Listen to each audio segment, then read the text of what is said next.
پاکستان میں حالیہ دہشت گرد حملے کے بعد پاک فضائیہ کی جانب سے افغانستان کے سرحدی علاقوں میں تحریک طالبان اور جماعت الاحرار کے ٹھکانوں پر شدید بمباری نے دونوں ہمسایہ ممالک کے مابین کھلی جنگ کا خطرہ پیدا کر دیا ہے۔ یاد رہے کہ دونوں ممالک ایک دوسرے پر فضائی حملوں، سرحدی خلاف ورزیوں اور دہشت گرد گروہوں کی سرپرستی کے الزامات عائد کر رہے ہیں، جبکہ دفاعی ماہرین خبردار کر رہے ہیں کہ اگر موجودہ کشیدگی پر بروقت قابو نہ پایا گیا اور مذاکرات کے ذریعے تنازع حل نہ کیا گیا تو دونوں ہمسایہ ممالک کے درمیان کھلی جنگ کے امکانات کو بھی مکمل طور پر رد نہیں کیا جا سکتا۔ حالیہ بحران کا آغاز کراچی میں رینجرز کے ایک کیمپ پر ہونے والے دہشت گرد حملے کے بعد ہوا، جس میں 3 اہلکار شہید ہوئے۔ تحریک طالبان سے علیحدہ ہو جانے والی جماعت الاحرار نے حملے کی ذمہ داری قبول کی تھی۔ پاکستانی حکام کا کہنا ہے کہ زخمی حالت میں گرفتار ایک دہشت گرد افغان شہری ہے، جس نے دوران تفتیش اعتراف کیا کہ اسے افغانستان میں تربیت دی گئی اور حملے کی منصوبہ بندی بھی وہیں سے کی گئی تھی۔ اس واقعے کے بعد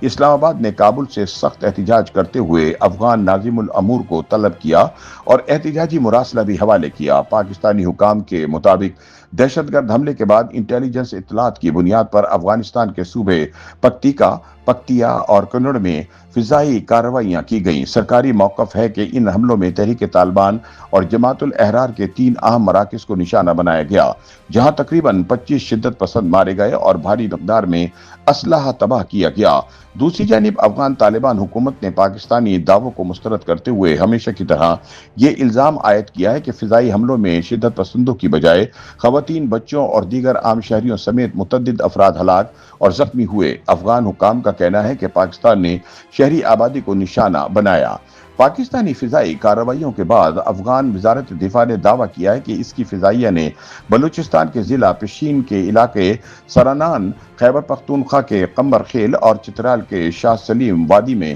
داعش کے تربیتی مراکز پر فضائی حملے کیے۔ افغان طالبان حکومت کے مطابق یہ وہ مقامات تھے جہاں سے افغانستان کے خلاف حملوں اور تخریبی کارروائیوں کی منصوبہ بندی کی جا رہی تھی، لیکن اس کارروائی کے دوران کسی شہری کو نقصان نہیں پہنچا۔ ادھر پاکستانی فوج کے شعبہ تعلقات عامہ نے افغان دعووں کو مسترد کرتے ہوئے کہا ہے کہ افغان طالبان کی جانب سے داغے گئے 4 سدہ نوعیت کے ڈرونز کو بلوچستان کی فضائی حدود میں داخل ہونے سے پہلے ہی پاکستانی فضائی دفاعی نظام نے بروقت شناخت کر کے تباہ کر دیا۔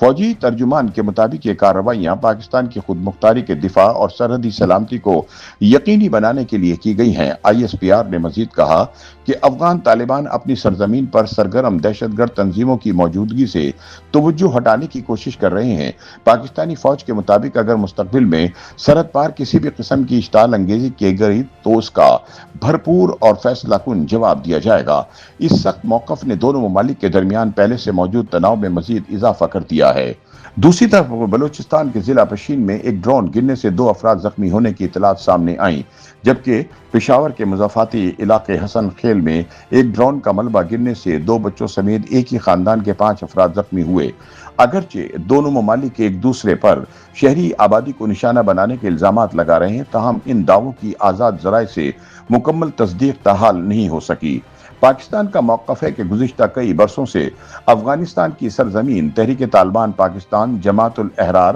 اور دیگر کالعدم دہشت گرد تنظیموں کی محفوظ پناہ گاہ بنی ہوئی ہے۔ اسلام آباد کے مطابق اس حوالے سے متعدد مرتبہ افغان طالبان حکومت کو شواہد بھی فراہم کیے گئے، جبکہ قطر اور ترکیہ سمیت دوست ممالک سے بھی درخواست کی گئی کہ وہ کابل پر دباؤ ڈالیں تاکہ دہشت گرد گروہوں کے خلاف مؤثر کارروائی یقینی بنائی جا سکے، تاہم مطلوبہ نتائج حاصل نہیں ہو سکے۔ پاکستانی حکام کا کہنا ہے کہ افغان طالبان کے اقتدار میں آنے کے بعد توقع تھی کہ وہ اپنی سرزمین کسی دوسرے ملک کے خلاف استعمال نہیں ہونے دیں گے، لیکن عملی صورتحال اس کے برعکس رہی۔ حکومتی موقف کے مطابق طالبان حکومت کے قیام کے بعد خیبر پختونخوا، بلوچستان اور دیگر سرحدی علاقوں میں دہشت گرد حملوں میں نمایاں اضافہ دیکھنے میں آیا ہے۔ پاکستانی سیکورٹی حکام کے مطابق گرفتار دہشت گرد عثمان علی نے دوران تفتیش اعتراف کیا کہ اس کا تعلق جماعت الاحرار سے ہے اور اسے افغانستان میں خودکش جیکٹس تیار کرنے سمیت مختلف دہشت گردانہ سرگرمیوں کی تربیت دی گئی۔